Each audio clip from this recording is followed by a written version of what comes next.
My child, I see you. I see the quiet, hidden battles you fight when the doors are closed and the world is not watching. I see the invisible baggage you carry with you every single day. You smile at the people around you. You go to your job. You fulfill your daily obligations, and you offer kindness to strangers. But underneath it all, I know that you are so deeply tired. I know the kind of profound exhaustion that a long night of sleep simply cannot cure. It is an exhaustion of the spirit. It is the weight of carrying things you were never meant to carry alone. I want to tell you a story today about a journey. Perhaps you have travel plans of your own coming up in the near future. Perhaps you are simply moving through a difficult season of life, wondering where the road is taking you. I want you to listen closely and rest in my voice, because I am always working on the road ahead of you. Even when the path feels dark, even when you feel entirely alone, I am orchestrating encounters and moments designed specifically for your healing. Let me tell you about a woman named Sarah. Sarah was 45 years old, but as she stood on the crowded concrete platform of the central train station, she felt as small and helpless as a frightened child lost in a storm. The air around her was thick and chaotic, filled with the sharp scent of diesel engine fumes, the bitter aroma of roasted coffee from a nearby kiosk, and the damp, biting chill of late autumn wind pushing through the open tunnels. Hundreds of people rushed past her in a dizzying blur of gray winter coats and hurried, purposeful footsteps. Families pulled their children along by the hand. Business people checked their watches, and couples embraced in tearful goodbyes. Everyone in that grand, echoing terminal had a destination. Everyone had a purpose, driving them forward. But Sarah was entirely frozen. She stood perfectly still, like a statue carved out of sorrow, unable to take a single step toward the towering silver train waiting on the tracks. At her feet rested two large, heavy suitcases.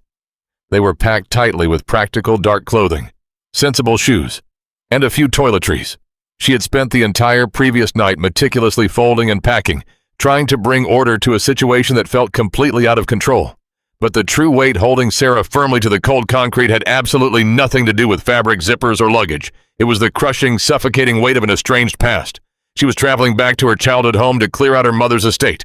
Her mother had passed away just 3 weeks ago, and for 10 long years before that final lonely breath, they had not spoken a single word to one another. 10 years of missed holidays, 10 years of birthdays passed in agonizing silence, 10 years of unanswered letters that Sarah had stubbornly returned to sender. They had built a silent, bitter wall between them, a wall that had slowly turned to impenetrable stone over the decade. Now, that wall was crumbling, and Sarah was supposed to go back and pack up a lifetime of memories she had desperately tried to pretend did not exist. I was watching her in that moment.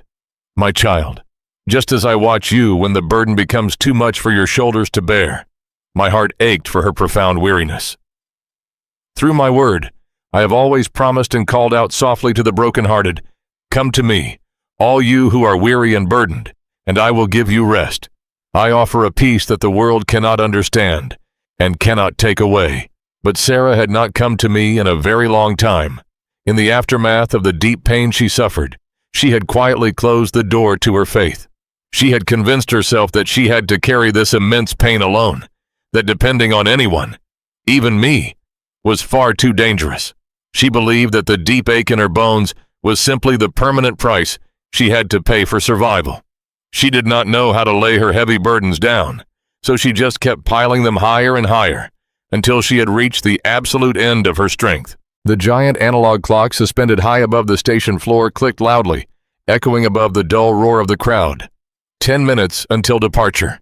The silver train stretched out beside the platform like a sleeping steel giant, its engine humming with a low, steady vibration that Sarah could feel radiating through the soles of her shoes. Other passengers were already settling comfortably into their seats, finding their places by the large, scratchy windows, laughing and stowing their coats. Sarah's hands gripped the plastic handles of her suitcases so tightly that her knuckles had turned completely white.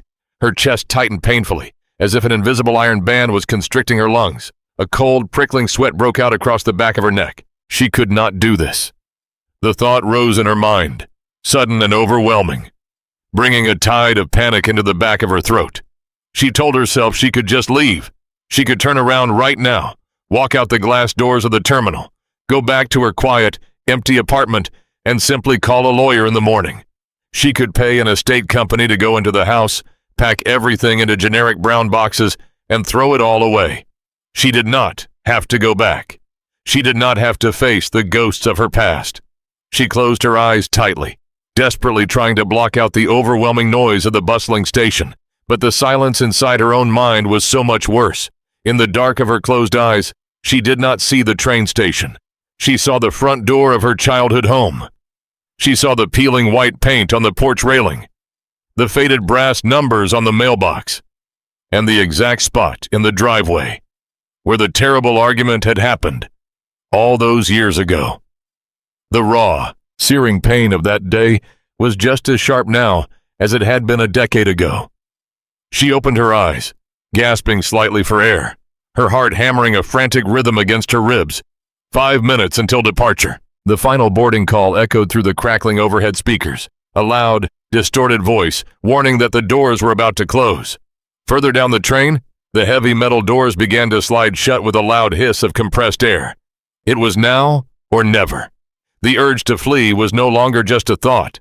It was a physical ache in her muscles telling her to run. She took a slow, trembling half-step backward, moving away from the edge of the platform, fully ready to surrender to her fear and abandon the journey altogether. And then a shadow fell gently over her. "Excuse me, ma'am." The voice was deep, incredibly warm, and remarkably calm amidst the rushing chaos of the station. Sarah jumped, her breath catching in her throat, her eyes darting upward to see who had spoken. Standing before her was a train conductor. He was an older gentleman with a neatly trimmed silver-gray beard and kind, crinkled eyes that crinkled warmly behind silver wire-rimmed glasses. He wore a crisp navy blue uniform with gold buttons. But it was not his authority that made Sarah pause. It was the profound gentleness in his expression. He did not look annoyed that she was lingering dangerously close to departure time. He did not rush her or demand to see her ticket. He simply looked at her with a quiet, patient understanding, as if he could see straight through her heavy winter coat and right into her exhausted, fractured soul. "It looks to me," the conductor said softly, his voice cutting through the noise of the station like a beacon in the fog, "like you're carrying a lot more than just these 2 bags today. Do you need a hand?" The question was so simple, so painfully ordinary, yet it pierced straight through the thick, defensive armor Sarah had worn for 10 years. A sudden heavy lump formed in her throat. For a single terrifying second, she wanted to drop to her knees, burst into tears right there on the dirty concrete platform, and tell this kind stranger absolutely everything. She wanted to tell him that she was terrified, that she was entirely alone in the world, and that she had absolutely no idea how to forgive a mother who was no longer here to apologize. Instead, she swallowed hard, forcing the burning tears back down, and gave a small, fragile nod. "Yes," she whispered, her voice trembling and barely audible over the loud hum of the idling engine. "Please." The conductor smiled, a genuine, comforting curve of his lips that radiated pure grace. He reached down and effortlessly lifted her heaviest suitcase, the one she had been struggling to even drag across the floor. "Right this way," he guided her gently, stepping back to allow her to walk ahead of him. The physical act of letting go of that handle, of letting someone else carry the heavy load for just a few seconds, was exactly enough to break the paralyzing spell of her fear. Her foot lifted. She stepped across the dark gap between the platform and the train, stepping out of the freezing wind and into the narrow, carpeted hallway of the carriage. The air inside was significantly warmer, smelling faintly of citrus cleaner and old, worn upholstery. She walked down the narrow aisle and found her assigned seat midway down the carriage. It was a quiet, secluded spot, a window seat facing another empty chair across a small, polished wooden table. She slid her remaining bag under the seat, her tense muscles aching in dull protest. Outside, the conductor blew a sharp, piercing whistle, the sound signaling the end of the delay. A moment later, the train lurched forward, slowly at first, then picking up a steady, rhythmic, comforting speed. The giant concrete pillars of the station began to glide past the window, quickly replaced by the gray, sprawling blur of the city outskirts. Sarah sank deep down into the worn fabric of her seat and pulled her dark coat tightly around her shoulders, wrapping herself in it almost like a protective shield. She let out a long, shuddering breath that momentarily fogged the cool glass of the window beside her. The sharp, suffocating panic had finally subsided, leaving behind a hollow, aching emptiness in her chest. She was on the train. There was no turning back now. For the next 3 days, this small, confined space would be her entire world as it carried her across the country toward the one place she swore she would never, ever see again. She closed her eyes, planning to hide in the comforting silence, planning to sleep away the miles, hoping to remain entirely invisible until the difficult journey was over. She was completely unaware that this train car was exactly where I needed her to be. She had absolutely no idea that tomorrow, her carefully guarded, isolated world was going to change forever. As the train rattled rhythmically along the steel tracks, carrying Sarah further away from the city she used as a fortress, she watched the gray skyscrapers blur into the fading afternoon light. I watched her stare blankly out the scratched window, her reflection ghosting over the glass. For the past 10 years, Sarah had built a life entirely out of forward motion. Back in the city, she lived in a sleek, quiet apartment where everything was perfectly ordered, masking the deep, chaotic disorder within her heart. She filled every waking hour with urgent, demanding tasks, working late into the evenings as a financial analyst, drowning her thoughts in complex spreadsheets and endless projections. She truly believed that if she just kept her mind fiercely occupied, she would never have to sit in the quiet. Because in the quiet, the heavy sorrow would always catch up to her. My child, it is so easy to confuse a busy life with a purposeful one. Sarah had no true direction. She was simply running in circles, trying desperately to outpace her own shadow. She was running from the memory of a rainy Tuesday evening 10 years ago. The argument with her mother had started over something incredibly small, a foolish disagreement over holiday plans, but it had quickly fractured into 1,000 shattered pieces of unspoken resentment. Her mother had been fiercely independent, and Sarah had inherited that exact same unyielding pride. Instead of offering grace to one another, they had both built an imposing fortress of sharp words. She remembered the smell of rain on the porch, the sharp sting of her mother's final sentence, and the terrible, defining silence that followed. Sarah had packed her car that very night, driving away with tears burning her eyes, stubbornly vowing never to return. Over the years, there had been a few letters sent to her apartment, thin envelopes bearing her mother's familiar, elegant handwriting. But Sarah, trapped in the prison of her own bitterness, had placed them in a desk drawer, entirely unopened. She thought distance would cure the ache. She had waited for a perfect apology that never came, entirely unaware that her mother had been waiting for the exact same thing. But unforgiveness is a heavy iron chain, and unresolved pain is a silent traveler that never needs a ticket. It simply follows you wherever you go. The train's overhead intercom suddenly crackled to life, the conductor's voice announcing the first suburban stop just outside the city limits. The heavy steel wheels began to grind aggressively against the tracks, slowing the train's rapid momentum. Sarah's eyes darted toward the sliding glass doors at the far end of her carriage. Her heart began to race all over again, hammering against her ribs like a trapped bird. The small, cold brass key to her mother's empty house sat heavily in the right pocket of her coat. In that moment, it felt like it weighed 100 pounds. She imagined standing up, leaving the key on the small wooden table between the seats, and stepping off onto the concrete platform. She could take a northbound commuter train right back to her safe, predictable apartment. She could let the bank handle the messy details of the estate.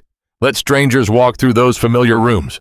Let strangers throw away the faded photo albums, the carefully folded quilts, the lingering echoes of a family that once laughed together. It would be so much easier to just walk away and let the past be buried right alongside her mother. She gripped the armrests of her seat, her muscles tight and trembling. My child, have you ever felt that overwhelming urge? The desire to abandon a difficult task because the emotional cost simply feels too high to bear? I understand that profound fear. I do not condemn you for it. She did not realize that I was sitting right there beside her in that desperate, lonely moment. I see all of my children when they wander. In my word, the psalmist David once wrote a beautiful truth about the human desire to hide. He asked where he could flee from my presence. He realized that if he went up to the heavens, I was there. If he made his bed in the depths, I was there. Even if you settle on the far side of the sea, my child, my hand will guide you, and my right hand will hold you fast. There is nowhere you can travel, no train you can board, and no wall you can build that will keep my deep, relentless love from finding you." I watched Sarah battle the profound urge to run, knowing the quiet agony tearing at her spirit. But running from pain never heals it. The roads we try the hardest to avoid are so often the exact paths where I am waiting to meet us with redeeming grace. The train hissed to a complete, shuddering stop at the suburban platform. The doors slid open. A chilly, damp gust of winter wind swept down the aisle, rustling a discarded newspaper on the seat behind her. Sarah leaned forward, her breath shallow, her mind screaming at her to bolt for the exit. For 10 long seconds, the doorway stood open, offering her an incredibly easy escape from the hard, necessary work of healing. But as she looked out at the empty gray platform, a sudden, overwhelming exhaustion washed over her. It was the heavy exhaustion of carrying a bitter grudge for a decade. She was simply too tired to keep running. She slowly sat back against the worn fabric of her seat, releasing her white-knuckled grip on the armrests. The doors hissed shut with a definitive hollow thud. The whistle blew sharply outside. The train lurched forward once more, leaving the station behind and gradually gathering a swift, steady speed. The city limits officially vanished behind them, sealing her commitment to the difficult journey. She was going back. The dense concrete neighborhoods and towering buildings gradually melted away, replaced by sweeping, snow-dusted fields and the quiet, rolling hills of the winter countryside.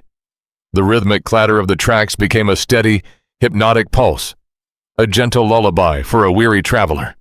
Sarah finally unbuttoned her heavy winter coat, exhaling a long, trembling breath into the quiet carriage. She let her head rest against the cool, vibrating glass of the window, believing she would be entirely alone with her deep regrets for the remainder of the long trip. She closed her eyes, seeking a few uninterrupted moments of peace. But just as the train rounded a long, sweeping bend in the countryside, a soft, deliberate rustle of fabric broke the silence of the secluded carriage.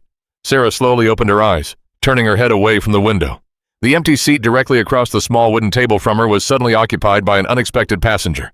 The woman settling into the opposite seat was perhaps in her early 70s.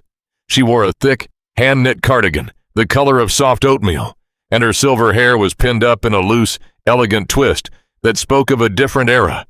She moved with a slow, deliberate grace, arranging a worn, brown leather satchel on the table between them. Unlike the frantic, rushing passengers back in the city terminal, this woman seemed to carry her own quiet atmosphere of profound peace.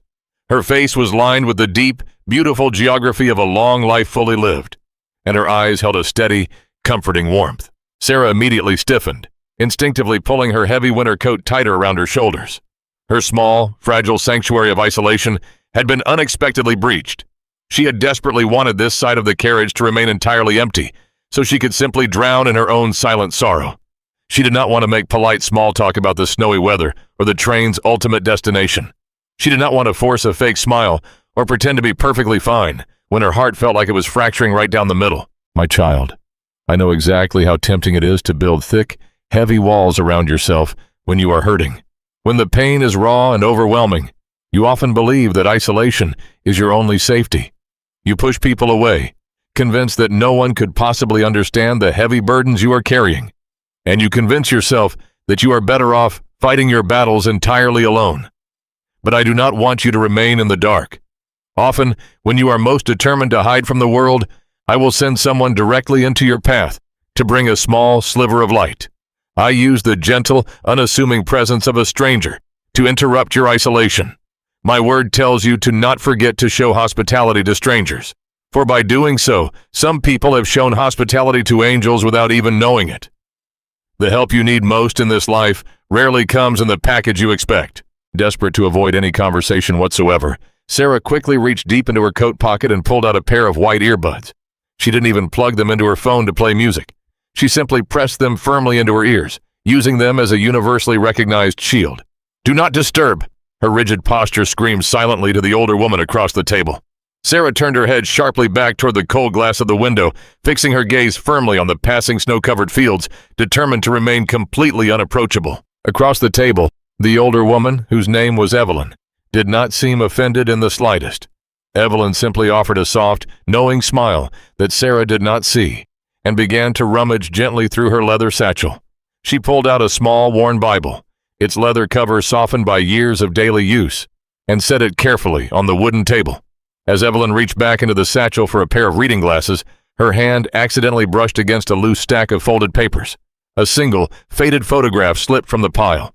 Caught by the warm draft of the carriage's floor heating vent, it fluttered through the air like a falling leaf, drifting under the table and landing face up directly against the toe of Sarah's leather boot. Sarah squeezed her eyes shut for a brief second, feeling a sharp flare of irritation burn in her chest. She had made it so incredibly clear that she wanted to be left entirely alone. She waited for a long moment, staring straight ahead, hoping the woman would simply bend down and retrieve the item herself, so Sarah wouldn't have to break her self-imposed silence. But Evelyn let out a quiet, soft sigh of physical limitation. "Oh dear," Evelyn murmured, her gentle voice barely audible over the loud hum of the steel tracks. "My knees simply do not agree with bending down in these cramped spaces anymore." The quiet vulnerability in the older woman's tone chipped away at the hard defensive shell Sarah had carefully constructed. With a heavy, reluctant sigh, Sarah pulled the right earbud from her ear, letting it dangle against her collar. She leaned forward, reaching down toward the floor to pick up the dropped item. As her fingers brushed the thick, glossy paper, Sarah couldn't help but look at the image. It was an old photograph, its edges curled and softly yellowed with age. In the picture, a young woman with a bright, joyful smile stood on a wooden porch, her arms wrapped tightly around a little girl who was laughing freely at the camera. The profound love captured in that single frozen moment was palpable, radiating right through the worn paper. For a fraction of a second, an uncomfortable, hollow ache bloomed in Sarah's chest, sharply reminding her of the broken bond she was currently traveling to permanently lay to rest. Sarah swallowed hard, pushing the painful memory away as quickly as it had arrived. She sat up straight and extended her hand across the wooden table, holding the photograph out toward the older woman. "Here," Sarah said quietly, her voice clipped and tight with restrained emotion. "You dropped this." Evelyn reached out, taking the photograph with a profound reverence, as if Sarah had just handed her a priceless treasure. Evelyn's hands were weathered, but her touch was incredibly gentle. "Thank you so much, my dear," Evelyn said, looking up from the photo to meet Sarah's gaze. Evelyn's voice was like a warm blanket on a bitterly cold evening, patient, comforting, and laced with a deep, unmistakable sincerity. "I would have been absolutely heartbroken to lose this. It is one of my most cherished memories." "You're welcome," Sarah replied stiffly, giving a sharp, polite nod before reaching up to place the earbud back into her ear. She had fulfilled the basic social contract. She had done the right thing, and now she expected to be left alone once again. But as Sarah began to pull her hand back, her eyes met Evelyn's once more. There was absolutely no judgment in the older woman's gaze, no offense taken by Sarah's cold, uninviting demeanor. Instead, Evelyn looked at her with a quiet, compassionate curiosity, recognizing the deep, hidden pain that Sarah was trying so desperately to conceal. It was a look of pure, unadulterated grace, the kind of grace that does not demand an explanation or force a conversation, but simply sits with you in the messy, broken reality of your current struggle. Sarah hesitated. Her fingers lingered awkwardly near her ear. Her initial irritation was slowly, almost imperceptibly, giving way to a strange, mild curiosity. Who was this woman? How could someone project such overwhelming peace in a crowded, noisy train carriage? Why didn't she seem to mind the heavy, sorrowful cloud that Sarah was dragging along with her? Sarah slowly let her hand drop back into her lap, leaving the white earbud out. Evelyn carefully tucked the precious photograph back into the pages of her worn leather Bible, her movements deliberate and slow. She smoothed her hand over the cover, offering Sarah another gentle, unassuming smile. Sarah turned her gaze back toward the window, watching the snowy fields rush by, fully expecting the heavy silence to return and settle permanently between them for the rest of the long journey. She believed the brief, polite exchange was entirely over. She had absolutely no idea that the ice had just been permanently broken. As the rhythmic clattering of the train filled the quiet space, Sarah let out a slow breath, thinking she was finally safe. But then, Evelyn spoke again, her gentle voice carrying a simple question that cut straight through all of Sarah's carefully constructed defenses, aiming directly for her deeply bruised heart. "You look like a young woman who is carrying the weight of the entire world on her shoulders," Evelyn said gently, her voice barely rising above the rhythmic metallic clatter of the train tracks. "Are you traveling very far?" Sarah's breath hitched sharply in her throat, and she froze, her fingers tightening instinctively around the coarse fabric of her winter coat. The question was not intrusive, nor was it delivered with an ounce of judgment, yet it made Sarah feel incredibly exposed. She felt dangerously perceived, as if this quiet, silver-haired stranger had somehow bypassed all the thick, protective walls Sarah had spent a decade building. In her demanding corporate life back in the city, people only asked how a project was progressing, or if the quarterly projections were finished. No one ever looked at her and saw the invisible, crushing weight she was struggling to hold up. My child, there is a profound, startling terror in being truly seen when you have spent so much of your life mastering the art of hiding. When you are carrying a deep, unresolved sorrow, you often construct an elaborate mask of competence and independence. You convince yourself that as long as no one sees your pain, it cannot possibly destroy you. But hiding takes an immense, exhausting amount of spiritual energy. When someone finally looks past your carefully curated facade and acknowledges your quiet suffering, your immediate reaction is almost always defensiveness. You want to push them away, quickly, before they can discover how broken you truly feel inside. Sarah shifted uncomfortably in her seat, breaking eye contact to stare blankly at the small, polished wooden table between them. Her heart began to beat a rapid defensive rhythm against her ribs. She needed to shut this conversation down quickly, before the older woman could ask anything else that struck too close to the truth. I'm just tired, Sarah replied quickly, her voice tight and clipped, offering a familiar, practiced half-truth. She forced a small, unconvincing smile that did not quite reach her eyes. It's just a business trip. I work in finance, and the quarter is ending. The hours have been incredibly brutal lately. I'm just exhausted from work. That's all. It was the easiest excuse in the world. The perfect corporate armor. But even as the words left her mouth, Sarah felt a sudden, sharp pang of guilt in her chest. Evelyn did not push. She did not interrogate Sarah's response or point out the obvious trembling in Sarah's hands. Instead, Evelyn simply nodded slowly, letting the silence stretch out comfortably between them for a few long, patient moments. Work can certainly drain the spirit, Evelyn finally agreed, her voice remaining soft and completely even. She leaned back, slightly against the faded upholstery of her seat, resting her weathered hands gently on top of her leather Bible.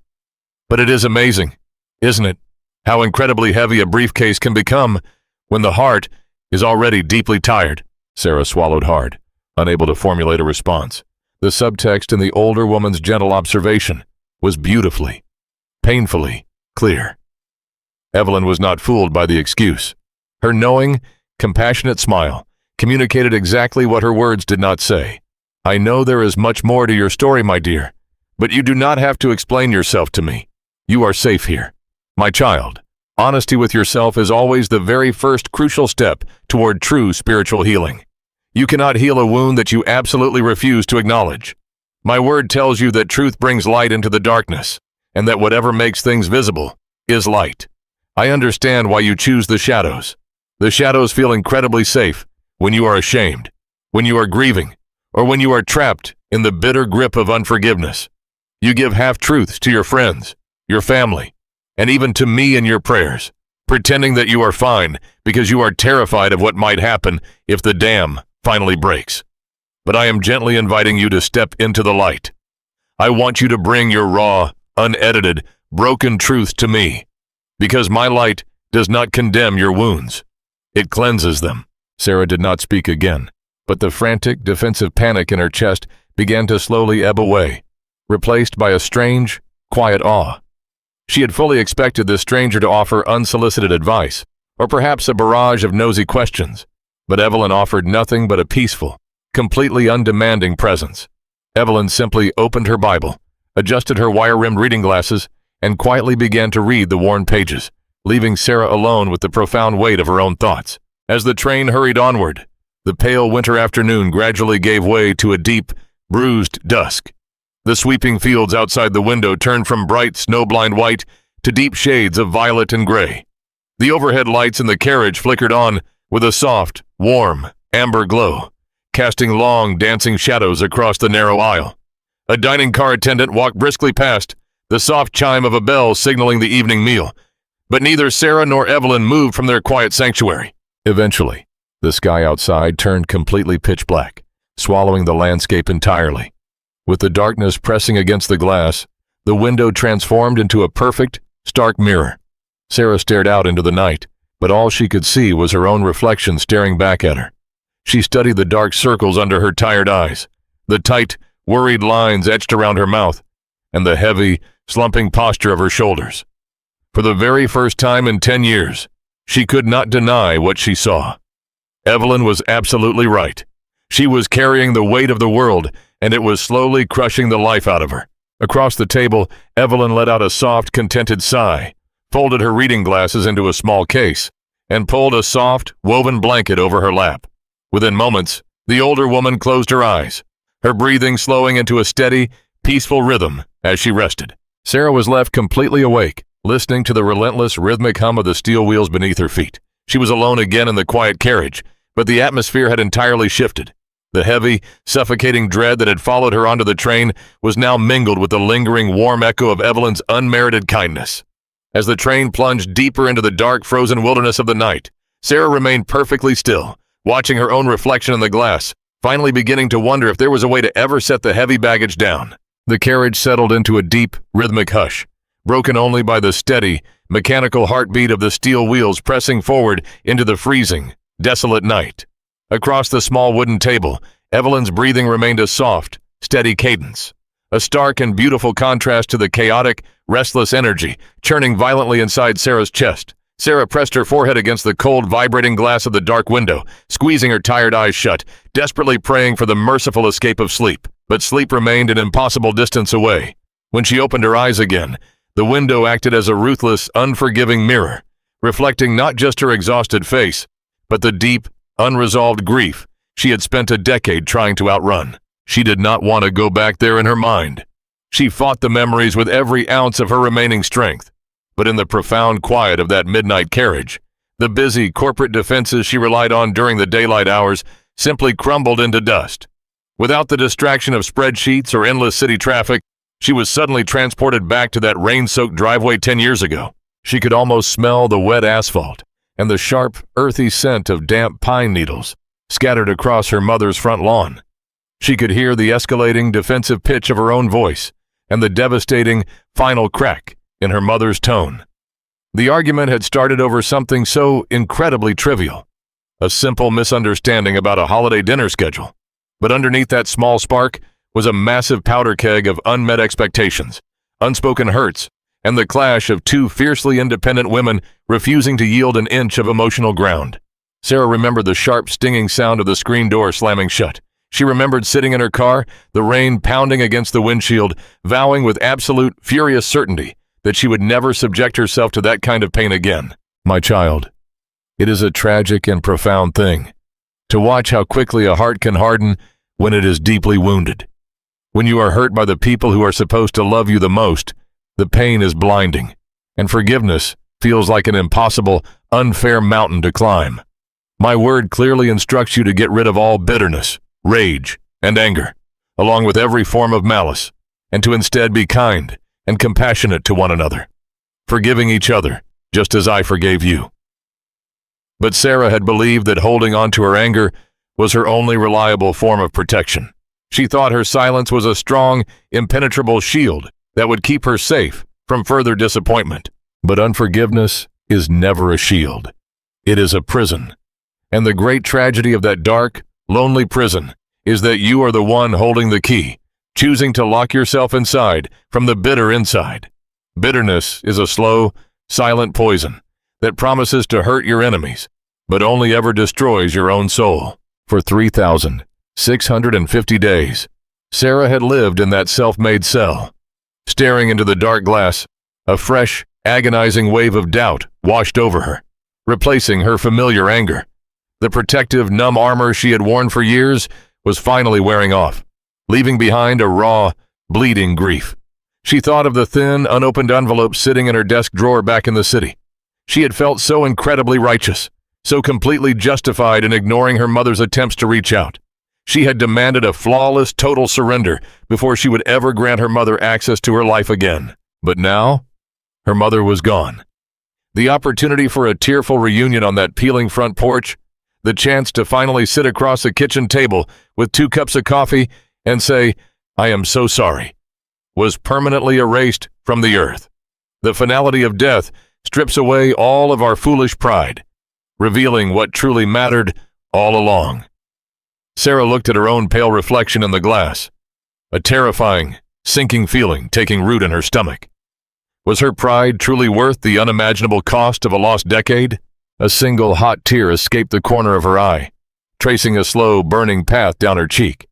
She wiped it away angrily, but another quickly followed, and then another.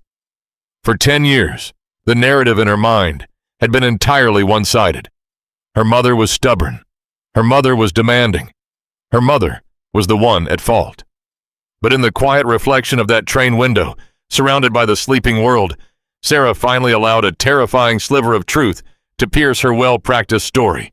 She looked deeply at her own reflection and saw the exact same unyielding stubbornness she had always despised in her mother, staring right back at her.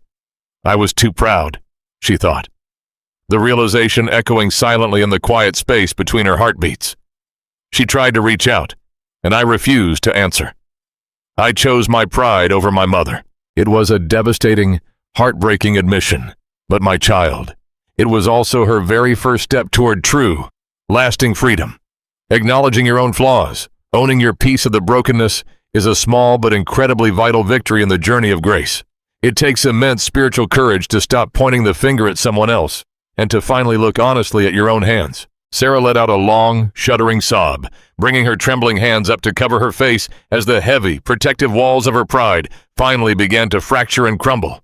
She wept in the dim, amber light of the carriage, mourning not just the absolute loss of her mother, but the profound, tragic waste of precious time. It was a bitter grief, but it was an honest one, and honesty is the only soil where genuine faith can begin to grow again. She stayed like that for a long time, letting the tears fall, feeling a strange, hollow relief follow the agonizing pain of her confession. But just as this cleansing wave of honest grief settled deep into her chest, the rhythmic, steady hum of the train was suddenly and violently interrupted. A deafening, high-pitched metallic screech echoed beneath the floorboards, tearing violently through the peaceful quiet of the carriage. The massive train lurched hard, throwing Sarah forward against the edge of the wooden table. The steel wheels locked with a massive, shuddering groan, sparking violently against the tracks as the entire train screeched to a sudden, absolute halt in the middle of the desolate, snow-covered wilderness, disrupting everything and trapping them all in the freezing dark. The sudden, jarring silence that followed the screeching metal was heavier than the noise itself. The amber overhead lights flickered once, twice, and then completely died, plunging the carriage into a deep, disorienting darkness. Outside the frosted window, a blinding swirl of heavy, white snow whipped fiercely against the glass, driven by a sudden, violent winter gale. A collective murmur of confusion and anxiety rose from the few other passengers scattered throughout the car, their voices hushed, but thick with worry. Then the intercom cracked to life with a burst of harsh static. The conductor's voice, though still remarkably calm, carried a note of weary resignation. He announced that a massive snowdrift had completely blocked the tracks ahead. The plows would not reach them for several hours. They were stranded in the middle of the frozen wilderness, entirely at the mercy of the storm. Panic, sharp and metallic, tasted like copper in the back of Sarah's throat. She gripped the edge of the wooden table so tightly her fingers cramped in protest. She had carefully calculated every single minute of this terrible journey. She had built a rigid, unyielding mental itinerary designed specifically to minimize her time in that childhood home. Get in, pack the boxes, sign the legal papers, and get out before the memories could swallow her whole. Now, that fragile protective schedule was entirely shattered. She felt trapped, suffocated by the rapidly dropping temperature and the terrifying stillness of the stalled train. My child, how often do you react with that exact same frantic frustration when your carefully laid plans are suddenly derailed? You map out your days, your careers, and your healing on a neat, predictable timeline, fully expecting the world to bend to your schedule. When a delay comes, you panic, assuming that everything is falling apart. But in my word, the book of Proverbs reminds you of a gentle, sobering truth. A person's heart plans their course, but the Lord determines their steps. You see a frustrating, unnecessary delay, but I see a vital, divine pause. I am not bound by your rushing clocks, and my timing is rarely your own. Sometimes I must stop your forward momentum entirely, stranding you in the quiet wilderness just to force you to sit still long enough to receive the exact healing you are trying so desperately to bypass. Across the table, the abrupt stop had gently woken Evelyn from her rest. While Sarah's breathing was shallow and erratic, Evelyn simply blinked softly in the dim, emergency backup lighting that had just flickered on along the floorboards. The older woman did not gasp. She did not aggressively check her watch or sigh in deep annoyance. She simply pulled her thick, hand-knit cardigan a little tighter around her shoulders and looked out at the raging blizzard with a profound, unshakable peace. To Evelyn, this was not a disaster. It was simply a change in the weather. The stark contrast between Sarah's frantic, vibrating anxiety and Evelyn's deep, tranquil surrender was incredibly jarring to the younger woman. Sarah wanted to pace the narrow aisle. She wanted to demand answers from the conductor. She wanted to fight the snowstorm with her bare hands. The loss of control was agonizing for a woman who had spent a decade controlling every aspect of her environment. She let out a sharp, frustrated breath, her shoulders tense and rising toward her ears. "Well?" Evelyn murmured quietly, her voice a soothing, warm balm against the howling wind outside. "It seems the Lord has decided we are moving a little too fast for his liking tonight." Evelyn slowly reached down into her brown leather satchel and pulled out a large, brushed steel thermos and 2 small, insulated cups. With steady, unhurried hands, she unscrewed the cap and poured a steaming, golden liquid into both cups. The rich, comforting scent of peppermint and chamomile instantly filled the cold, stale air between them. Evelyn slid one of the warm cups across the wooden table until it rested gently against Sarah's trembling fingers. "Drink this, my dear," Evelyn instructed softly, offering a smile that held endless patience. "You cannot shovel the snow from the tracks yourself, and worrying will not melt the ice. We are exactly where we are supposed to be." Sarah stared at the small cup, the rising steam curling into the dim, amber light. The sheer, practical kindness of the gesture bypassed her remaining corporate defenses entirely. She wrapped both of her cold, shaking hands around the warm cup, letting the comforting heat seep directly into her chilled bones. She closed her eyes and took a slow, tentative sip. The hot tea slid down her dry throat, grounding her instantly in the present physical moment. Her frantic, racing heartbeat began to naturally slow down, gradually matching the quiet, peaceful rhythm of Evelyn's unhurried breathing. The intense, suffocating frustration slowly melted into a quiet, reluctant surrender. She was stuck here, in the dark, with this peaceful stranger, and there was absolutely nothing her worry could do to change it. She realized that fighting the delay was only exhausting her further. As the heavy, snowy silence settled deeply over the stalled carriage, with the train's massive engines now entirely quiet and nowhere left to run, Sarah opened her eyes and looked across the small table. Her gaze drifted to the worn leather Bible, where the older woman had carefully tucked her cherished memories earlier that afternoon. The question had been burning in the back of her mind for hours, a small, persistent spark of curiosity that refused to be extinguished. Now, trapped together in the freezing wilderness with the rest of the world completely put on hold, Sarah finally found the courage to break the long silence, deciding to ask Evelyn about the beautiful faded photograph she had dropped on the floor. "Who were the people in the picture?" Sarah asked, her voice tentative, almost entirely swallowed by the sharp howling of the wind outside the frosted glass. "The photograph you dropped earlier. You said it was one of your most cherished memories." Evelyn slowly lowered her cup of tea, resting it on the polished wood. A soft, reflective smile touched the corners of her mouth, though it carried a quiet trace of ancient sorrow. She reached a weathered hand toward her leather Bible, carefully opening the cover to retrieve the glossy, curled paper. She laid it flat on the table under the dim, amber glow of the floorboards, sliding it just an inch or two closer so Sarah could see the smiling faces once again. The young woman and the laughing little girl seemed frozen in a state of perfect, unshakable joy. "That young woman with the tired eyes, but the very bright smile is me, many, many lifetimes ago," Evelyn said softly, tracing a finger near the edge of the paper. "And the little girl with her arms wrapped around my neck is my daughter, Lily. It was taken on her 7th birthday. We were standing on the front porch of our first real house. It was a day filled with so much pure, uncomplicated love." Sarah looked down at the photograph, her chest tightening slightly. "It is a beautiful picture," she offered quietly, wrapping her hands tighter around her warm thermos cup. "You look very close." "We were," Evelyn agreed, her voice dipping into a lower, more fragile register. She looked up from the picture, her gaze drifting toward the dark window, looking out into the swirling snow as if she could see the ghosts of her past walking through the storm. We were incredibly close for a very long time, but life has a tragic way of complicating even the purest loves, especially when two people share the exact same stubborn heart. When Lily grew older, we began to clash. We were both so fiercely independent, so entirely convinced of our own righteousness. One evening, during her first year of college, we had a terrible argument. I cannot even remember the precise words that started the fire, but I remember the horrific inferno it became. We said things to each other that were designed to leave deep, permanent scars. And when she packed her bags and walked out the front door, she swore she would never come back. Sarah's breath hitched, a sudden sharp intake of air that she could not suppress. The small, enclosed space of the train carriage suddenly felt dangerously small. A heavy, suffocating wave of discomfort washed over her, making the fine hairs on the back of her neck stand up. The details were far too precise. The story was far too familiar. It felt as though Evelyn had somehow reached directly into Sarah's own mind, extracting her deepest, darkest secret and laying it bare on the table. My child, I often use the quiet testimonies of others to hold a mirror up to your own wounded soul. When you are trapped inside your own perspective, you become entirely blind to the pain of the people on the other side of your walls.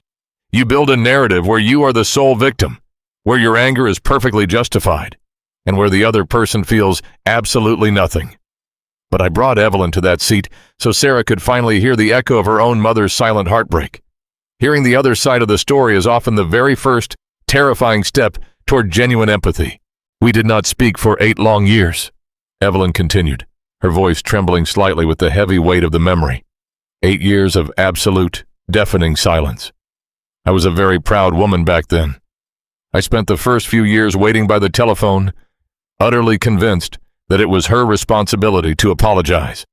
I told myself that I was the mother, that I deserved respect, and that if she wanted to be part of my life, she had to be the one to bridge the gap. I wore my righteous anger like a heavy iron crown. Sarah shifted uncomfortably against the faded upholstery, her eyes dropping down to her tea. Her heart was hammering a frantic, guilty rhythm against her ribs. She was suddenly terrified that Evelyn was going to stop talking, but equally terrified of what the older woman might say next. "But that crown of pride," Evelyn whispered, turning her gaze back to Sarah with profound gentleness, was slowly crushing my spirit. I realized one cold winter evening that my stubbornness was not protecting me. It was simply burying me alive. I was missing my only daughter's life because I was too terrified to admit that I had been wrong too. I was carrying a heavy luggage of regret, and it was breaking my back. "How did you fix it?" Sarah asked, the question slipping from her lips before she could stop herself. The corporate armor was entirely gone now, replaced by the desperate, raw curiosity of a child who simply wants to know how to stop the bleeding. Evelyn offered a warm, incredibly tender smile. "I didn't fix it, my dear. I couldn't. I was entirely out of strength. When you spend 8 years building a fortress of bitterness, you cannot tear it down with your own human hands. I finally reached the absolute end of myself. I went into my bedroom, knelt down on the floor, and I wept. I prayed to God, not to change Lily's heart, but to completely break my own. I told him I was so incredibly tired of being right. I surrendered my pride, my anger, and my desperate need for an apology. I asked him to forgive me for my stubbornness, and I asked for the grace to simply love my daughter, without any conditions. My child, there is no mistake so great, no estrangement so deep, and no silence so long that it cannot be entirely redeemed by my restorative grace. But I cannot fill hands that are already clenched into tight fists. I cannot heal a heart that refuses to soften." Evelyn found her freedom the moment she finally surrendered her right to stay angry. Forgiveness is not a feeling you simply conjure up on your own. It is a divine gift that flows through you when you finally invite me into the deepest, darkest corners of your pain. When you lay down your weapons, I can begin the beautiful work of resurrection. "And did it work?" Sarah whispered, her eyes wide, glistening with unshed tears in the dim amber light. "Did she come back?" "I wrote her a letter," Evelyn said, tapping her fingers gently against the worn leather of her Bible. "Not a letter demanding answers, but a letter of pure surrender. I told her I loved her, and that my door was always open, whenever she was ready. It took time.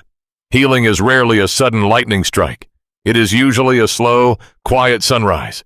But eventually, She came home. We are closer now than we ever were before, because our relationship is no longer built on expectations. It is built on grace, a grace I did not create, but simply learned to accept. Evelyn picked up her thermos cup, taking another slow, deliberate sip, leaving the profound truth of her story hanging softly in the freezing air between them. Sarah sat perfectly still, completely paralyzed by a profound, breathtaking awe. The hot tea in her hands had grown lukewarm, but she didn't even notice. Her mind was reeling, struggling to process the impossible magnitude of what was happening. She looked at Evelyn's peaceful, lined face, the soft gray sweater, the worn Bible on the table. Out of the hundreds of seats on this train, out of all the days she could have traveled, this specific woman had sat directly across from her. A woman who had lived her mother's exact pain.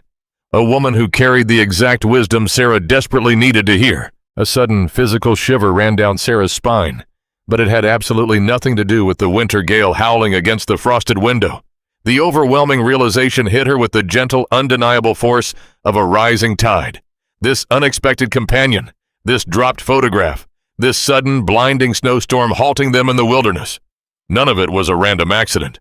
She was completely stunned, her breath catching softly in her throat, as she finally realized that this encounter might not be a coincidence at all. The silence that settled over the dim, freezing carriage was no longer the heavy, suffocating weight of an awkward encounter between two guarded strangers. It had beautifully transformed into a sacred, incredibly delicate space. The sharp, howling winter wind continued to batter the frosted glass of the window, but inside the stalled train, the air was remarkably still. Sarah stared across the small wooden table, her eyes wide and searching, looking at the gentle, lined face of a woman who had just offered her the most profound, unmerited gift a human being can give. Evelyn had offered her the raw, unedited truth of her own failure. My child, there is a miraculous restorative power hidden deep within the sharing of our scars. When you are trapped in the dark prison of your own mistakes, you easily convince yourself that you are the only one who has ever failed so miserably. You believe your pain is entirely unique, and therefore, entirely unfixable. But in my word, the Apostle Paul wrote a beautiful letter to the church in Corinth, explaining the divine purpose behind human suffering. He told them that I am the Father of compassion and the God of all comfort, who comforts you in all your troubles, so that you can comfort those in any trouble with the comfort you yourselves receive from me. Evelyn was not sitting across from Sarah by chance. She was extending the exact same grace that had rescued her from her own bitter estrangement years ago. Hearing another person's testimony provides the desperate courage you need to finally face your own brokenness. Sarah's hands trembled violently around the lukewarm cup of tea. A fierce, terrifying battle raged inside her chest. For a decade, she had protected her deep, bleeding wound by refusing to let anyone see it. She had never told her colleagues in the city about the argument in the rain. She had never told a single soul about the unopened letters sitting in her desk drawer. To speak the truth out loud now felt like stepping off a towering cliff into the absolute unknown. Her instinct, the same fierce, stubborn independence that had kept her running for 10 years, screamed at her to look away. It urged her to offer a polite nod, put her earbud back in, and retreat into the safe, familiar numbness of her corporate armor. She had the choice, right in that moment, to keep her thick walls up and continue the journey entirely alone. But the walls were already fracturing, splitting at the seams under the gentle pressure of Evelyn's honesty. The exhaustion in Sarah's bones was simply too great, and the quiet invitation in Evelyn's warm, patient eyes was too beautiful to resist. My mother, Sarah whispered, her voice cracking instantly on the first two words. She stopped, taking a sharp, shallow breath, her chest heaving as she fought a massive wave of sudden panic. Evelyn did not interrupt. She did not offer a rushing word of encouragement or press Sarah to continue. She simply sat in the amber emergency light, a portrait of patient grace, holding the silence until Sarah was ready to fill it. Silence is incredibly powerful. Sometimes, no answer is stronger than words, allowing a broken heart the necessary room to breathe. My mother died 3 weeks ago, Sarah finally said, the words spilling from her trembling lips like water bursting through a shattered dam. Once the truth started flowing, she could not stop it. I am traveling to her house. I am going back to clear out her estate and sign the papers to sell the property. But we hadn't spoken in 10 years. The confession hung in the cold air, terrifying and absolute. Sarah squeezed her eyes tightly shut. her face crumbling as the immense, crushing gravity of her own words finally hit her. "I left," Sarah choked out, a raw, agonizing sob tearing through her throat. "We had a terrible fight, just like you and your daughter, and I walked away. I was so incredibly angry. I was so sure that I was right, and that she owed me an apology. She tried to write to me over the years, but I returned the letters. I didn't even open them. I just wanted her to hurt the way she had hurt me." Tears streamed freely down Sarah's pale cheeks, dripping hot and fast onto the collar of her heavy winter coat. Her shoulders shook violently as she wept in the dim carriage, the sound of her crying echoing softly over the howling wind outside. This was not the frustrated, angry crying of a woman inconvenienced by a train delay. This was the deep, surrendered weeping of a soul that had carried an unbearable burden for a decade, and was finally, desperately dropping it on the floor. It was the sound of a small but incredibly vital victory. "I waited too long," Sarah wept, burying her face in her trembling hands. "I waited for a perfect moment to forgive her, and now she is gone. I am traveling all this way, and she isn't even there. I am going to bury a mother I never made peace with, and I don't know how I'm supposed to live with this horrible guilt for the rest of my life. My child," when someone finally gathers the unimaginable courage to bear their deepest shame. The world so often responds with empty, hollow cliches. People will try to rush past the pain, offering shallow platitudes to make themselves feel more comfortable. They will say that time heals all wounds, or that everything happens for a reason. But true grace never offers a cheap, rapid solution to a profound sorrow. Grace simply sits in the ashes with you. Evelyn did not offer a single cliché. She did not tell Sarah not to cry, nor did she offer a dramatic speech about how everything would magically be all right in the morning. Instead, the older woman simply leaned forward, her silver hair catching the dim amber light, and reached her weathered, gentle hands across the small wooden table. She carefully wrapped her fingers around Sarah's trembling, tear-soaked hands, holding them with a firm, deeply anchoring warmth. Evelyn simply held her, offering the silent, powerful comfort of a shared grief, as the heavy, white snow continued to fall endlessly in the dark wilderness outside. The tears did not stop quickly, but when they finally began to slow, leaving Sarah utterly exhausted and entirely emptied of her bitter anger, Evelyn gently squeezed her hands one last time and slowly released them. The older woman leaned back into her own seat, wrapping her thick cardigan a little tighter against the pervasive chill of the stalled train, and allowed Sarah the quiet, sacred space to simply breathe. The carriage remained submerged in the dim, amber glow of the emergency floorboards, the silence heavy, but no longer oppressive. It was the profound, holy stillness of a battlefield after the weapons have finally been dropped to the ground. Sarah traced the rim of her lukewarm teacup, her chest rising and falling in a slow, steady rhythm, her eyes staring blankly into the dark, reflective glass of the window. "My child, I want you to listen closely to what I am about to say, especially if you are currently sitting in the wreckage of your own mistakes.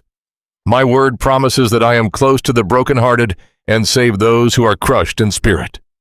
I do not draw near to you only when your life is perfectly organized, when your relationships are flawless, or when your faith is unshakable. I draw nearest to you in the exact moments when your heart shatters, when your pride fails, and when you finally realize that your own human strength is not enough to carry you through the storm." Sarah was sitting in the middle of a frozen wilderness, her carefully constructed corporate life miles away, facing the agonizing reality of her own unforgiveness. And in that dark, quiet carriage, I was closer to her than her very breath. As the midnight hour stretched on, a gentle, undeniable pull began to stir deep within Sarah's soul. It was a quiet urge she had successfully ignored for a decade, the urge to pray. But the moment the thought entered her mind, a massive, suffocating wave of shame and doubt crashed over her. The enemy of your peace will always try to use your past to keep you silent.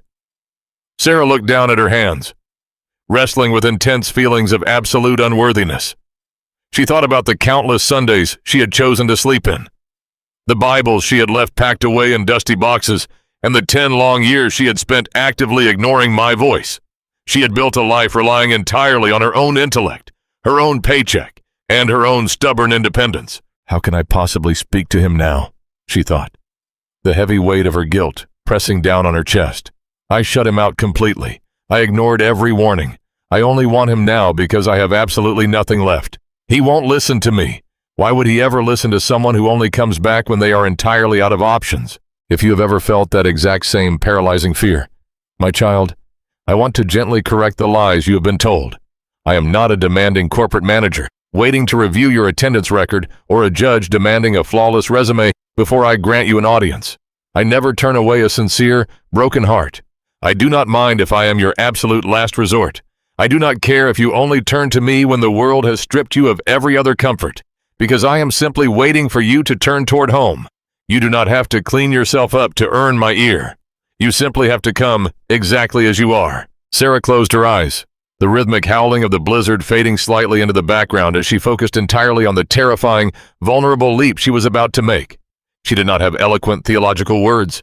She did not know how to craft a perfect theatrical speech, and she did not try to make empty promises about how she would behave perfectly for the rest of her life. She simply offered her raw, shattered heart in the freezing dark. God, she whispered, her voice barely a breath, fragile and completely honest. I am so sorry. I am so tired of being angry. I don't know how to forgive her, and I don't know how to forgive myself. I've made a terrible mess of my life, and I have absolutely nothing left to give you. But if you are still there, please, help me. I surrender it all. I simply cannot carry this luggage anymore. It was a prayer of absolute, beautiful surrender. There was no manipulation, no bargaining for a sudden miracle. Just a weary traveler finally laying down a burden she was never meant to carry. And in that exact fraction of a second, the heavy, suffocating dread that had lived stubbornly inside her ribcage for 10 years began to quietly evaporate. She did not experience a blinding flash of light or hear an audible voice from the heavens, but a profound, unexplainable physical lightness settled deeply into her bones. The sharp, jagged edges of her grief remained, but the crushing weight of the guilt was entirely lifted, replaced by a deep, anchoring peace that surpassed all human understanding. For the first time since she had received the devastating phone call about her mother's passing, Sarah relaxed completely against the faded upholstery. The terrible tension drained from her jaw, her shoulders dropped, and her breathing slowed into a steady, peaceful rhythm. Supported by the warmth of that simple, honest prayer, Sarah drifted into a deep, dreamless, healing sleep right there in her seat, perfectly safe in the middle of the frozen wilderness. When she finally opened her eyes again, the dark, bruised night had completely surrendered to a brilliant, blinding dawn. The violent snowstorm had passed entirely, leaving the sweeping fields outside the window blanketed in pure, glittering white under a pale blue morning sky. Across the table, Evelyn was already awake, her hands wrapped around her thermos, offering Sarah a warm, knowing smile. Suddenly, a deep, powerful rumble vibrated beneath the floorboards as the train's massive engines hummed back to life. The conductor's whistle blew sharply through the crisp air, and the steel wheels slowly began to turn, pushing forward onto the freshly cleared tracks. The train was moving again, carrying Sarah toward her final destination. But the woman looking out the window was no longer the heavy, frightened captive who had boarded the day before. The rhythmic clatter of the train tracks was no longer a harsh mechanical grinding, but a steady, hopeful heartbeat, carrying Sarah forward into the bright, sunlit morning. The heavy, suffocating dread that had anchored her to the city platform just 24 hours earlier had entirely dissolved into the crisp winter air. As the sweeping American countryside rolled past her window, glittering with a fresh, untracked blanket of snow, Sarah felt an unfamiliar, profound lightness in her chest. She was still traveling toward a difficult task, and she still had to pack up her childhood home. But she was no longer dragging the unbearable iron chains of guilt and unforgiveness behind her. My child, I want you to deeply understand the intricate, beautiful precision of my providence. You look at your life and often see a series of random events, accidental meetings, and frustrating delays. You assume that the world is simply a chaotic storm that you must bravely navigate all on your own. But there is absolutely no such thing as a coincidence in my kingdom. I am the grand architect of your path, constantly working behind the scenes, aligning moments, orchestrating delays, and gently positioning the exact people you need right in front of you. I see the deep, hidden aches of your heart, and I know precisely what it takes to bring you back to life. For the final few hours of the journey, Sarah and Evelyn shared a comfortable, companionable silence, interspersed with quiet, gentle conversations about everyday things. They did not need to rehash the tears of the previous night. The profound emotional bridge between them had already been built, forged in the fires of vulnerability and grace. Sarah listened to Evelyn talk about her small garden back home, and in return, Sarah spoke softly about her fast-paced corporate life in the city. But this time, without the defensive, guarded armor she usually wore, she felt entirely safe. Eventually, the overhead intercom crackled to life, the conductor's voice warmly announcing their approach to Sarah's final destination, a quiet, suburban town, tucked into the edge of the mountains. The announcement sent a brief, natural flutter of nervous anticipation through Sarah's stomach, but it was quickly anchored by the deep, prevailing peace she had found in the darkness. Across the small wooden table, Evelyn began to gather her belongings. She carefully packed her thermos, folded her thick, woven blanket, and reached for her worn, brown leather satchel. Sarah watched her, a sudden, heavy lump of immense gratitude forming in her throat. She wanted to thank this silver-haired stranger.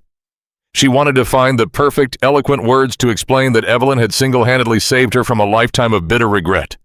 But how do you properly thank someone who has just handed you the key to your own prison? Before Sarah could formulate a sentence, Evelyn paused. The older woman opened her weathered Bible one last time, gently leafing through the thin, delicate pages. She pulled out a small, simple paper bookmark, its edges slightly frayed from years of loving use. It had a short, handwritten scripture on it, penned in elegant, fading black ink. "I have a habit of keeping a few of these tucked away in my Bible," Evelyn said softly, her voice carrying a warm, gentle melody over the slowing hum of the train. She extended her weathered hand across the table, offering the small strip of paper to Sarah. "Whenever I travel, I ask the Lord to show me who might need a little extra encouragement. I believe this belongs to you, my dear." "Thank you," Sarah whispered, her voice trembling slightly with fresh emotion. She reached out and took the bookmark, her fingers brushing gently against Evelyn's. She looked down at the small piece of paper, expecting to see a generic, comforting phrase or a standard blessing. But as her eyes focused on the handwritten black ink, the breath was completely, instantly knocked out of her lungs. The words on the bookmark read, "Forget the former things. Do not dwell on the past. See, I am doing a new thing." Sarah stared at the words, her heart stopping entirely for a fraction of a second before hammering a wild, deafening rhythm against her ribs. Her hands began to shake so violently that the edges of the paper blurred. It was Isaiah chapter 43, verse 18. But it was not just any verse. It was her mother's absolute favorite passage of Scripture. The memory flooded back with blinding, vivid clarity. Sarah saw her mother's bright, sunny kitchen. She saw the small, cross-stitched frame hanging directly above the sink, bearing those exact same words. She heard her mother's voice, clear and vibrant, reciting that exact promise every single time life brought a painful season or a difficult transition. For her entire childhood, whenever Sarah had failed a test, lost a friend, or harbored a heavy grudge, her mother would gently tap that framed verse and say, "We do not dwell on the past, Sarah. We look for the new thing God is doing." A profound, staggering awe washed over Sarah, sweeping away the last remaining traces of her doubt. Her eyes filled with hot, blinding tears. But these were not tears of grief or exhaustion. They were tears of overwhelming, absolute gratitude. She looked back up at Evelyn, her mouth slightly open, entirely speechless. Evelyn simply smiled, a deeply knowing, radiant expression of pure love, completely unaware of the massive, miraculous weight of the specific verse she had just handed over. "My child, I see every single tear you cry in secret. I hear every desperate prayer you whisper in the dark, and I know exactly what you need to finally believe that you are forgiven. I orchestrated that entire journey. I allowed the fear at the station. I prompted the kind conductor to help with the heavy luggage. I placed Evelyn in that exact seat, and I sent the fierce winter storm to stop the train so that Sarah could not run away. And I made absolutely sure that this specific bookmark, carrying the exact words of her mother's heart, was placed directly into her trembling hands." Sarah sat frozen in a state of holy reverence, clutching the small piece of paper tightly to her chest, as if it were a priceless diamond. In that single, breathtaking moment, She finally understood the magnificent truth. This was a direct, loving, undeniable sign from me. It was my way of telling her that she was deeply, intimately seen. It was my way of assuring her that her mother had long since forgiven her, that the bitter past was truly washed away, and that it was finally time to step forward into something entirely new. The train's brakes hissed loudly, the heavy steel wheels grinding to a slow, gentle halt alongside the concrete platform of the suburban station. The journey was over. Evelyn reached out, offering one final warm squeeze to Sarah's arm, her eyes shining with quiet encouragement, before turning to gather her bags and step out into the aisle. Sarah carefully slipped the paper bookmark into the deep pocket of her winter coat, right next to the small, cold brass key to her mother's empty house. But the key no longer felt like a heavy, terrifying burden. It felt like an invitation.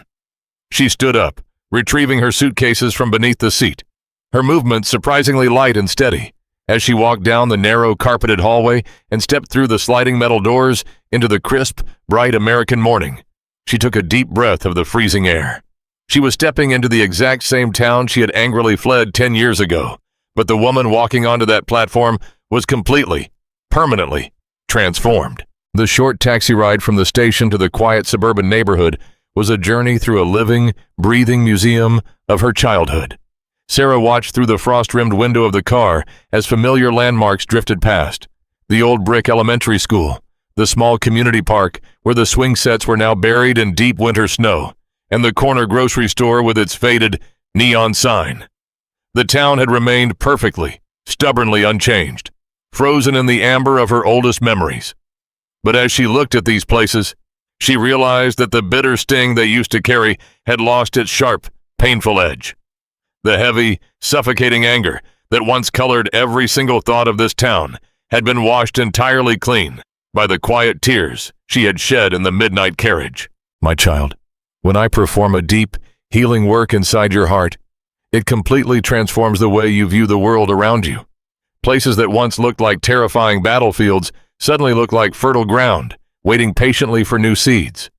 The dark shadows of your past lose their power the moment you invite my light to shine into them. The taxi turned onto her mother's street, the tires crunching softly against the freshly plowed asphalt, and slowly rolled to a stop at the bottom of the familiar, sloping driveway. Sarah paid the driver, pulled her 2 heavy suitcases from the trunk, and stood entirely alone on the cold sidewalk as the car's taillights faded away around the snowy bend. She turned to face the house. It was a little smaller than she remembered, standing quietly against the bright, piercing blue winter sky. The peeling white paint on the porch railing was exactly as she had pictured it in her mind, and the faded brass numbers on the old wooden mailbox still hung slightly crooked on their rusty nails. But as she stood there, staring up at the closed front door, a sudden, fierce flash of her old fear flared up intensely in her chest. This driveway was the exact spot where the terrible, relationship-ending argument had happened 10 years ago. Standing there in the freezing morning air, the dark ghost of that rainy Tuesday night seemed to rise up from the frozen ground, attempting to wrap its cold, familiar fingers around her throat. Her heart began to pound a frantic, rapid rhythm against her ribs, and her breath grew incredibly shallow and tight. The enemy of your soul will always try to resurrect your oldest fears right on the threshold of your greatest breakthrough. He will whisper that it is simply too hard, that the past is far too painful to revisit, and that you are not spiritually strong enough to face the wreckage you left behind. He desperately wanted Sarah to leave her bags on the icy curb, turn around, and run right back to the safety of her isolated corporate life in the city. My child, I want you to understand a vital, beautiful truth about forgiveness and spiritual maturity. Forgiveness is not merely a single, emotional event that happens perfectly in the quiet sanctuary of a midnight train carriage, nor is it just a fleeting feeling of relief. Forgiveness is a deliberate, courageous action that you must actively step into, over and over again, empowered entirely by my grace. True spiritual maturity does not mean you never feel fear. It means you feel the overwhelming terror. You acknowledge the heavy, daunting weight of the past, and you choose to take the very next step forward anyway, trusting my unseen hand far more than you trust your own anxiety. Through the prophet Isaiah, I commanded my people to let go of the old, to embrace the new. I told them to forget the former things and not to dwell on the past, because I am always doing a new thing. I was doing a beautiful, new thing in Sarah's heart, but she had to choose to actively walk into it. Sarah's hands gripped the plastic handles of her suitcases so tightly her knuckles turned pale, the familiar aching urge to flee burning deep in her muscles. But this time, instead of surrendering to the rising panic, she let go of the luggage. She reached her trembling hand deep into the warm wool pocket of her winter coat. Her fingers intentionally bypassed the cold, sharp edges of the brass house key and found the soft, frayed edge of the paper bookmark Evelyn had given her just hours before. She closed her eyes, tracing the handwritten ink through the fabric, anchoring herself completely to the miraculous, divine providence she had just experienced. She remembered the profound, anchoring peace of the train. She remembered the absolute, undeniable certainty that she was entirely seen and completely forgiven, both by her mother and by me. Sarah stood in the freezing driveway and whispered a short, simple prayer into the cold winter air. "Lord, give me the courage to walk through this door," she prayed, her voice fragile but laced with a new, profound resolve. "I leave the bitter past in your hands. Help me to only see the new thing you are doing today." She opened her eyes, took a deep, steadying breath that filled her lungs with crisp, cold air, and picked up her suitcases. With deliberate, intentional steps, she walked up the snowy driveway, passing directly through the invisible ghost of her past argument without breaking her stride for a single second. She climbed the wooden steps of the porch, the old boards groaning a familiar, welcoming sound beneath her heavy winter boots. Standing before the heavy wooden front door, she finally pulled the cold brass key from her pocket. Her hand was no longer shaking. She slid the metal smoothly into the lock, feeling the heavy, satisfying click of the tumblers falling into place. She turned the handle, pushed the door open, and stepped over the threshold, moving out of the freezing cold and into the quiet, still shadows of the front hallway. For 10 long years, she had been absolutely terrified that this exact moment would completely destroy her. She had firmly believed that walking back into this house would subject her to an unbearable, crushing avalanche of unresolved grief. But as she stood in the foyer, breathing in the faint, familiar scent of old paper, lavender soap, and dried flowers, she did not feel crushed at all. Instead, a profound, unexplainable peace settled over her shoulders like a warm, heavy blanket, wrapping her entirely in the comforting, restorative presence of my love. The silence inside the house was not the heavy, accusing silence Sarah had so deeply feared. Instead, it was a soft, waiting stillness, like the quiet, peaceful pause just before a beautiful choir begins to sing. She walked slowly through the arched doorway into the living room, her winter boots moving silently over the faded, woven rugs. Millions of tiny dust motes danced lazily in the shafts of crisp morning sunlight that poured generously through the large bay windows. Everywhere she looked, there were vivid memories. The floral armchair, where her mother used to sit and read, the tall grandfather clock standing faithful watch in the corner, and the small, delicate porcelain teacups displayed neatly on the wooden mantel. But the agonizing, bitter sting she had fully expected to accompany these familiar sights simply never arrived. "My child, when I step in to restore a broken heart, I do not erase your memories, but I completely remove the bitter poison that has been attached to them. I take the very spaces that once caused you the most profound pain and miraculously transform them into quiet sanctuaries of deep healing." Sarah took off her heavy winter coat and draped it gently over the back of the sofa, letting the profound peace of the room wash completely over her. She knew there was a tremendous amount of physical work waiting for her. There were closets to empty, kitchen cabinets to clear, and decades of accumulated life to carefully pack away into brown, cardboard boxes. But there was absolutely no rush anymore. The frantic, desperate corporate urgency that had aggressively driven her for the past 10 years had been left entirely behind on that snowy train platform. She walked slowly up the stairs, her hand gliding along the smooth, polished oak banister, and gently pushed open the door to her mother's bedroom. The room smelled faintly of dried lavender and old paper, remaining perfectly neat and completely untouched. She began her difficult task by sorting through the small items resting on the wooden nightstand, respectfully organizing a few stray grocery receipts, a pair of reading glasses, and some small, cherished knickknacks. As she pulled open the heavy bottom drawer, her fingers brushed against something thick and solid, tucked carefully beneath a stack of neatly folded knitted sweaters. She reached in and pulled it out. It was a thick, dark green journal, its faux leather cover worn incredibly soft at the corners from years of daily handling. Sarah's breath hitched slightly in her chest. Her mother had always been an intensely private woman, keeping her deepest, most vulnerable thoughts fiercely guarded, much like Sarah herself. With trembling hands, Sarah sat down on the edge of the neatly made bed and slowly, reverently opened the heavy cover. The pages were filled from top to bottom with her mother's familiar, elegant handwriting, penned in a dark blue ink. Sarah began to read, instinctively bracing her shoulders for the painful possibility of finding entries filled with the sharp anger and deep disappointment that had marked their final conversation 10 years ago. But as her eyes rapidly scanned the pages, she found absolutely no bitterness. She found no lingering resentment, no defensive justifications, and no listed accounts of Sarah's failures. Instead, the entire journal was a dedicated, ongoing, beautiful prayer. Page after page, year after year, her mother had written desperate, loving, faithful petitions for Sarah's safety in the city, for her success, and above all else, for her absolute peace. Sarah's hands began to shake as she turned to an entry dated just 2 years prior. The blue ink on this specific page was slightly smudged, as if a heavy tear had fallen directly onto the paper while the words were being written. Sarah read the words aloud, her voice a fragile, awestruck whisper in the quiet, sunlit room. "Lord, I am so incredibly tired of being right," Sarah read, her voice cracking with overwhelming emotion. "I completely surrender my pride and my desperate need for an apology. Please just give my daughter peace. Let her know that my door is always open, whenever she is ready. Wrap her in your grace, and send someone to hold her hand when I cannot." Sarah gasped out loud, dropping the green journal into her lap as a fresh, beautiful wave of warm, cleansing tears spilled down her cheeks. The words were identical. They were the exact, verbatim phrases that Evelyn had spoken in the dim, amber light of the train carriage just hours before. The total surrender of pride, the open door, the desperate prayer for peace.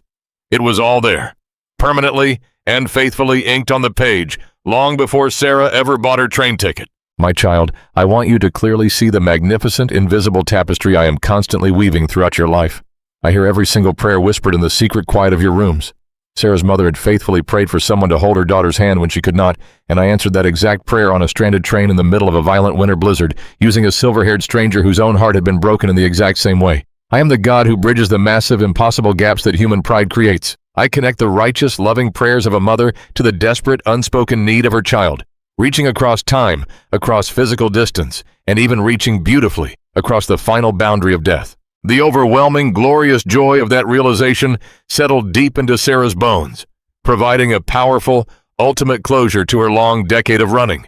She wiped the joyful tears from her eyes, picked up the green journal, and carried it carefully down the stairs like a priceless treasure. She walked back into the living room and sat down right on the floor, directly in the center of the warm, bright pool of morning sunlight spilling through the bay window.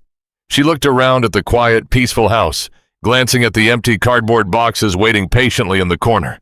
She smiled, a genuine, radiant smile of total, unmerited freedom.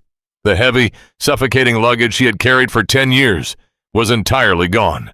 Sitting there in the golden light, she finally realized that I had not brought her all this way just to pack up dusty belongings. I had brought her here to completely and beautifully unpack her soul. The sun continued to pour into that quiet living room, bathing Sarah in a golden, restorative warmth that she had not felt in over a decade. The cardboard boxes would eventually be packed, the legal estate papers would eventually be signed, and the house would soon be sold. But the woman who would eventually turn the key in that front door for the very last time was fundamentally, beautifully different from the terrified passenger who had boarded the train.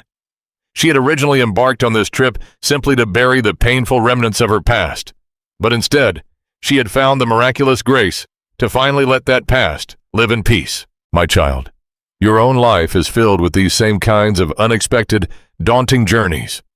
You diligently pack your physical bags, you plan your careful itineraries, and you bravely brace yourself for the difficult roads ahead, often entirely convinced that you are walking through the harsh wilderness completely alone. You look at the daunting tasks in front of you, the broken relationships that need mending, the painful memories that need sorting, or the overwhelming fears that need facing.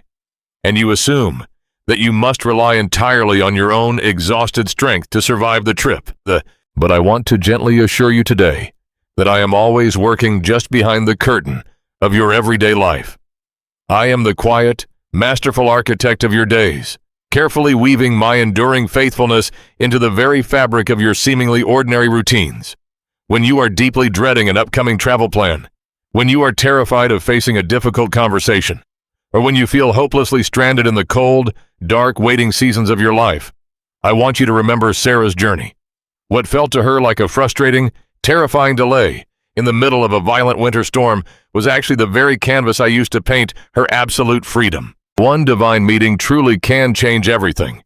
It only takes a single, unexpected conversation with a kind stranger, a misplaced photograph, or a shared cup of warm tea to completely shift the trajectory of your entire life.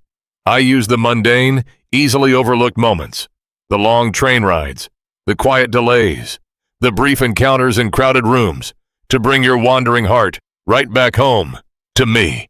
You never have to carry your heavy luggage alone. My restorative grace is not a prize you must earn through achieving spiritual perfection, nor is it a reward for holding yourself perfectly together when you are falling apart. It is a free, limitless gift, waiting for you to simply open your tired hands and receive it.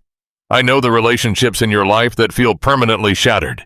I see the deep, hidden regrets that keep you awake in the midnight hours, and I know the quiet shame that tries to convince you that you have wandered too far from my love. But there is absolutely no gap too wide, no silence too long, and no history too bitter for my enduring faithfulness to cross. I am already standing on the other side of your pain, gently holding the door open, waiting patiently for you to step into the brilliant, healing light of a brand new day. Wherever you are right now, whatever difficult road you are currently traveling, I invite you to pause. Close your eyes, take a deep, steadying breath, and let this simple prayer be the sincere, honest cry of your own heart today. Heavenly Father, I come to you today, feeling so incredibly tired from the heavy luggage I have been trying to carry all on my own. Thank you for your endless, enduring faithfulness, and for the profound grace that meets me exactly where I am, even in my messiest moments. Forgive me for the times I have stubbornly held on to my bitterness, and for the seasons I have tried to hide my deep brokenness from your loving eyes. Please, give me the spiritual eyes to clearly see your gentle, guiding hand in my everyday life. When my careful plans are suddenly delayed, help me to completely trust your perfect timing. Send the right people into my path to offer comfort, and give me the profound courage to be vulnerable when you invite me to heal. I surrender my painful past, my current fears, and my unknown future entirely into your capable hands. Lead me faithfully forward into the beautiful, new things you have lovingly prepared for my life. In Jesus' name, amen.